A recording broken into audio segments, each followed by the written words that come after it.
one day, there is a guy, friend of mine, who was my former high school student,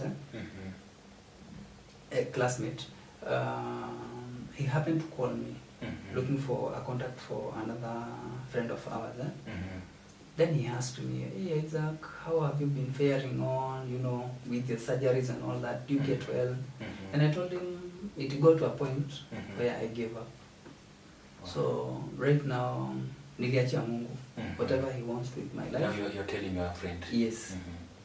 Then he encouraged me and he told me, there is no way you can continue suffering, yet we can be able to support you.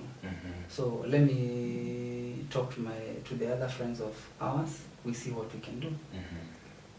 But I didn't pay so much attention to it because I didn't imagine, bothering people. Yeah. Now, during this time, I had tried going to so many hospitals, especially government hospitals, but I wasn't getting help. I go to a certain hospital, they tell me they don't have a urologist. I go to another one, even mission hospitals. I don't want to mention the names. But I tried so many hospitals, and the ones in which I would get a urologist, they would some of them were saying that they would put me on 6 months clinic, and that time I can't even go for short call. So I had despaired.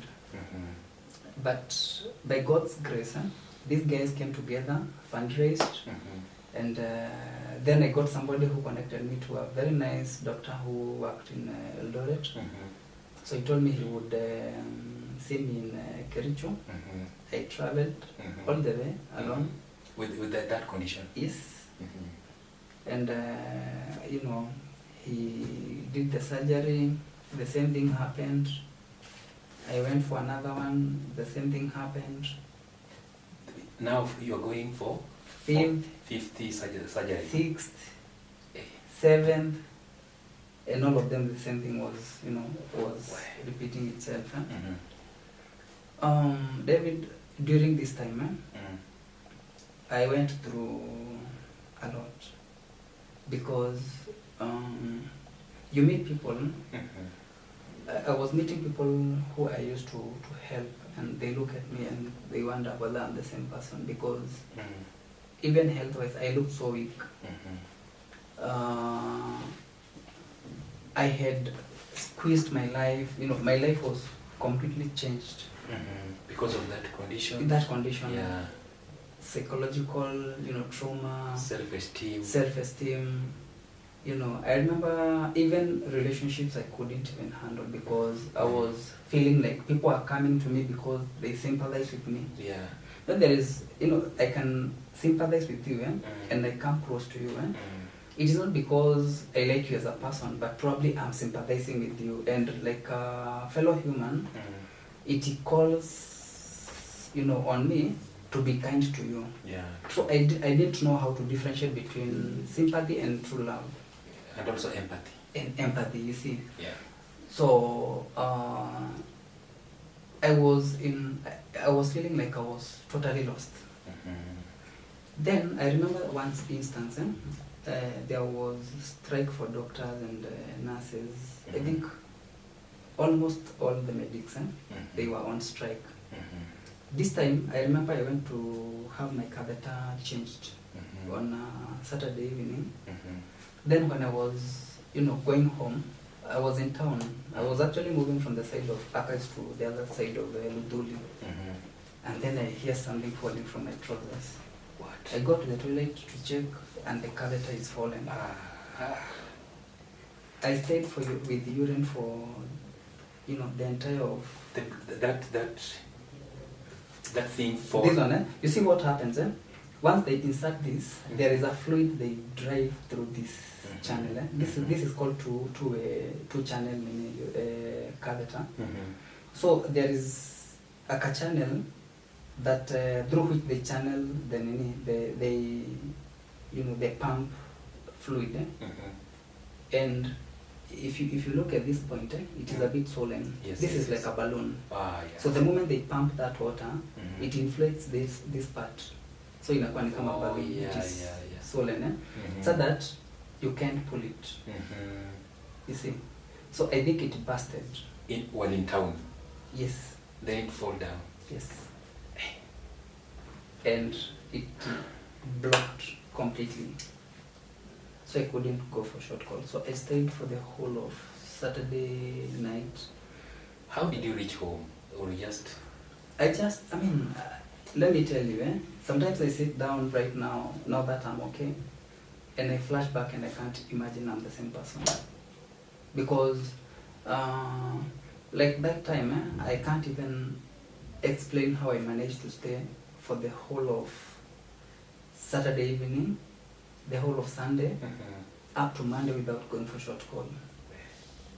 The bladder is full.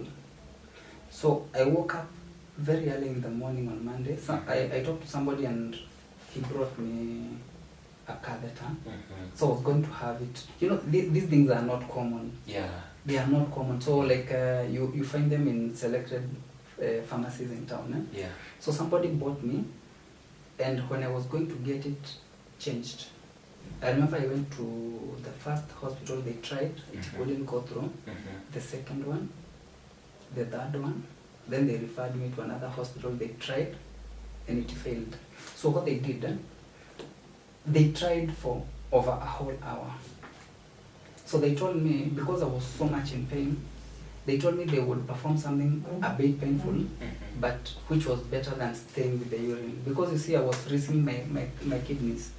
So what they did, they took a needle, is a sindano, A syringe. so refu kabisa, not like the normal one there. Mm-hmm. So they put it through my groin into the bladder, and then they could suck urine using the syringe. Then let me tell you, it was, you know, I was sweating, but I didn't want to show them that I was in pain because I was thinking maybe if I exposed, you know, the agony, they would probably realize that I'm too much in pain and Yeah, they stop it. Mm. So I was telling them, please continue. Wow. I am willing to. With all that pain. Yes. That time I was feeling like the needle was coming out of, you know, the spine. Yeah. Because it was quite long. Mm-hmm. So they drained the urine, but you see now, sucking it through a Syringe. yeah, you can't drain completely. Yeah. But at least I was feeling relieved.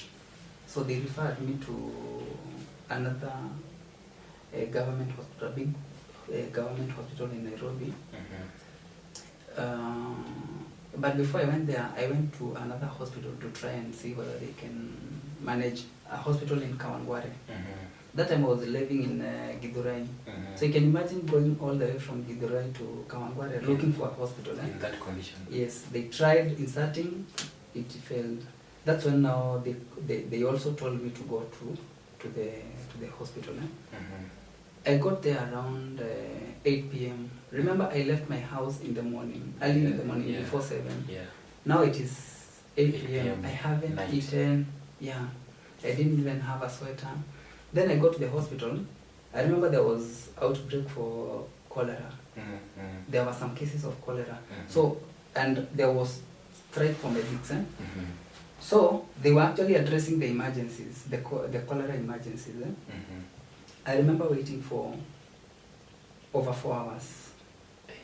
Actually, they came to address me at around 2 a.m. Then the guy who was coming to help me was actually drunk. So I explained to him, he told me to lie on the bed. He checks me and then he's like, why are you lying to us that you're a man? And I can see that you're a hermaphrodite. Oh. And we were shouting. Then I'm like, bro, you see, now that I'm I remained calm. I told him. But you're in pain. Yeah, I'm in pain. You see, after now they drain the urine, Yeah. the bladder is already full. Yeah. So I told him, bro, I'm not a hermaphrodite. This and this happened. So that's when he realized that he said something and he apologized. Mm-hmm. So they tried inserting the catheter, but they couldn't. So what they did, they looked for, there is another different type of catheter, Mm-hmm. a very tough plastic. Mm-hmm. that doesn't bend, but it is very thin. Unaona kama ile kitu ya ndani ya big. Yes. Yeah. That small pipe for, yeah. you know, For holding the ink. The ink, yeah. Yeah. They used such a thing. They tried. Eventually, actually, they had to call a certain surgeon to explain to them what they would do. They tried. Fortunately, somebody came. I think she was either a clinical of I don't know the position she held. She's the one who came and tried. This time I'm praying in my mind. I'm telling God, please, I want to see you. So she tried. No, she looked and she told the others she could see some urine leak. Hiyo ni ile unyevunyevu. So she tried and eventually it went through. Urine came out and I was drenched in urine. Each time I was in a sweater, so my t-shirt was drenched in urine. And it is already past 2 a.m. Hey bro. So they referred me to Kenyatta. This time they are referring me to Kenyatta. It is almost 3 a.m. I am alone. And you left home previous day? Yes. I remember I called somebody that night and I told that person to send me some money because I was stuck. I think I was given 500 shillings. Then I had extra 400, I think, and 20. So I asked them how I could move from. Actually, the hospital was actually in Mbagathi. So I was asking them how I would move from Mbagathi to Kenyatta. They told me that place was very risky. I couldn't even get a motorbike. Yeah. So they told me that they would call a taxi for me. So the taxi charged me 500 shillings to cross from Mbagathi to. Yeah, because of that, they always take advantage. Yeah. They took advantage rather. Yeah, so I went there. I think the consultation fee was around 400 shillings. I paid 400 shillings. Then I went to see the doctor and, you see, that hour, most of the cases that come are emergency cases. Accidents, somebody was, attacked, very serious cases, because they only opened the emergency. I think that time they were opening the emergency department. So I look at those people who are coming there and I'm like, mine is like a walkover. Yeah, minor. Yeah. So I hand the documents to the doctor and he's like, where is the patient? Then I tell him, I'm the one. But you look okay. Then I tell him, okay, just look at my documents. And he's like, are you sure? Yes. So we talk, and then he tells me, maybe they can put me in a clinic, I think, for 6 months. Now, after which they would see how to slot me in for surgery. So, before I left the other hospital, I told them not to remove that pipe they put. Yeah. And then they were like, Isaac, even if we leave it here, how will you even walk? And then it is uncomfortable. So I told them to put strapping tape, like elastoplast, to hold it in place so that it can help me for some few days. When after what I was told in Kenyatta, I sat on a stone and I slept because, you see, I left my house the previous morning. Yeah. I haven't eaten. I was wet all over because of the urine. Splash of urine, yeah. Yeah, I was hungry. I hadn't taken anything. I was so tired. So I remember walking from Kenyatta to town very early in the morning, around 5. Then I went home. That time I told you I was living in Githurai. So the moment I got to the gate, I'm so pressed. But at least I'm happy because I have something. I will relieve my bladder. Yeah. Because it was basically removing the cock and then the urine comes passes. out. Yeah. I get to the gate. I'm so pressed. I'm running to the house. I get into the house, removing the trouser. The catheter falls. Oh, again. Yes. That time I felt so much hatred towards God because I was like, why would you even allow me to continue living in this situation? Why don't you just take me? So I was there, I was asking God, so what did I do to you so that, I mean, you can't even deliver me from this? I did something very, very dangerous. So I took that catheter and I told God, now, because you can't do this, I will do it on my own. From that time, I started putting it myself. I didn't care how much pain I was feeling. I put it and I pressed it in and it went through.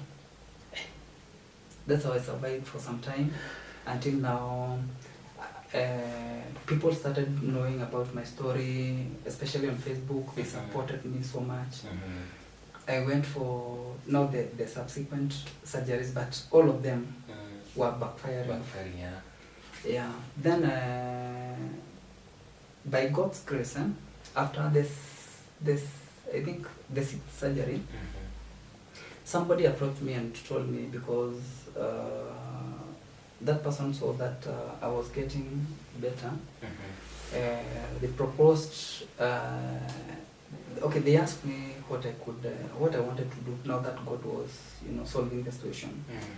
Then I responded that I wanted to go back to college because before everything, I had a passion to do beauty.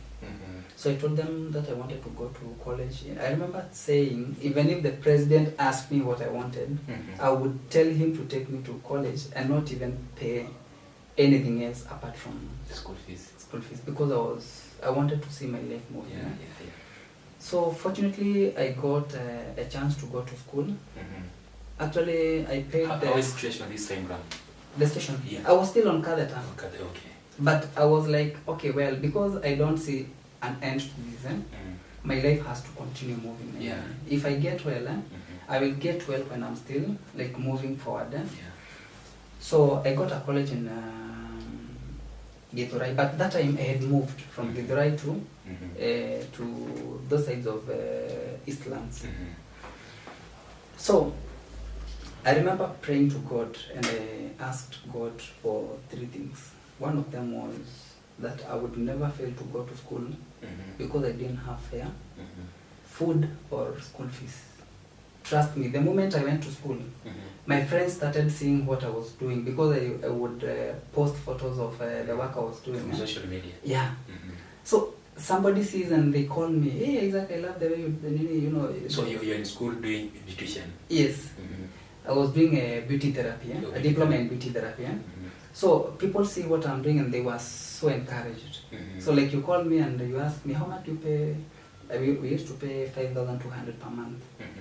So somebody gets excited and they tell me, I'm willing to pay 2 months for you. Wow. So I know those 2 months are covered. Sorted, yeah. I would, flash back and I'm like, I pray to God and He's doing it. Do you know, there were times I didn't even have fare. I would walk from the Karibangi roundabout all the way to All Souls. Because I didn't want to miss school. Yeah, I was telling God, I don't have fare, but I know you can give me the energy to walk. I was walking like it is 10 meters.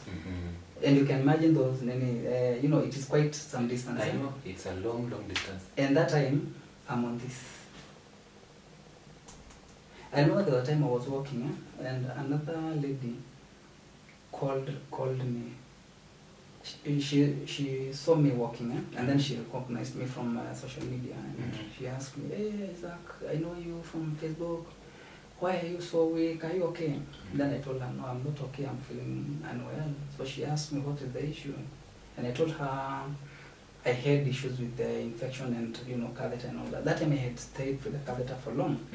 I remember most of the time I would go for like 2 months with this. I know it is supposed to be changed after 1 week. Yeah.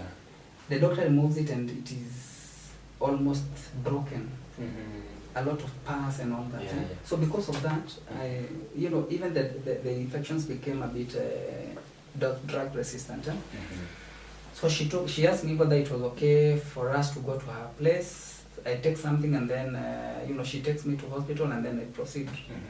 And now this is a total stranger. I had never met her, but I didn't have a choice. So we went, she was living with her child and her sister. But this time I couldn't even, they wanted to offer me something to drink. So during that time, if you offered me tea, I would lie to you that I don't take milk, I don't take tea, I don't take sugar. So tea is out. You tell me to take soda, it has sugar. But this time I don't want to tell you. Deep inside, you know. Yes, I don't want to. I'm avoiding too much details. So I would lie. So she took me to hospital and gave me fare and some money for food. I went home.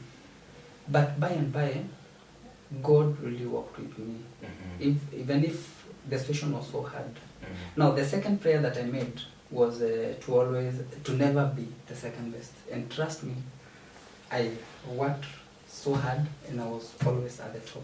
And then the third one was to never, look for employment. Because you see, in beauty industry, it is your professionalism, it is your skills that bring people to you. It is not because you are in a big salon or something.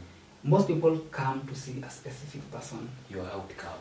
Yes. So you are the face of that organization. So I was like, because I'm the one who has the skills, how about building a brand for myself? So I told God I don't want to ever be employed. And you see, with my situation, I was like, maybe somebody may not understand me when I tell them I need to go to the hospital. So I told God I don't want to look for employment. And trust me, He did it for me. So I went to school. Then the 7th surgery was done when I was still in school. I took a break. Yes. I took a break. I was supposed to be out for 3 months, but I took only 1 month. Then I went back to school. So how was the surgery? The 7th one, just like the previous one. It backfired again? Yes. And do you know, when I went for that surgery, that is when my fellow college mates knew that I had an issue. All this time I was using a catheter and they didn't know. Wow. Yeah, because I was acting so strong. Actually, if you saw me that time, especially on social media, you would think probably I came from a very good background. I was the happiest person. I was living the best life because I was always happy. Very hyper, in different pages, you would find me commenting and all that. But when I went back to the house, I was dying internally. I remember there was a time I would wake up at night. No, that time I couldn't even any sleep. Then in the night, like 3 a.m., I'm kneeling down trying to go for short call for only 1 drop. Everybody else is asleep, but I'm not asleep because of the pain. So I was like, God, what is it that I did to you that every other person looks okay and seems to be okay? I'm the only person who is suffering. But something kept telling me, probably your breakthrough is coming tomorrow. That is what kept me going. And then again, remembering my mother. You see, this is a very small family. So I was like, if I end my life, so how do I leave her? True. So somehow it kept me going. And something else, I thank God because I lost so many friends. Because the moment you become a liability to many people, most of them tend to run away from you. But God blessed me with other very good friends who worked with me. Some of them could even bring me food. Others paying me rent, There are those who could even buy me clothes. Like somebody buys me clothes and they bring to me. So I continued that way. Then towards the end of my course, I got a scholarship. Wow. I got a scholarship from a lady called Makeup by Rose. She had announced scholarship for makeup artistry.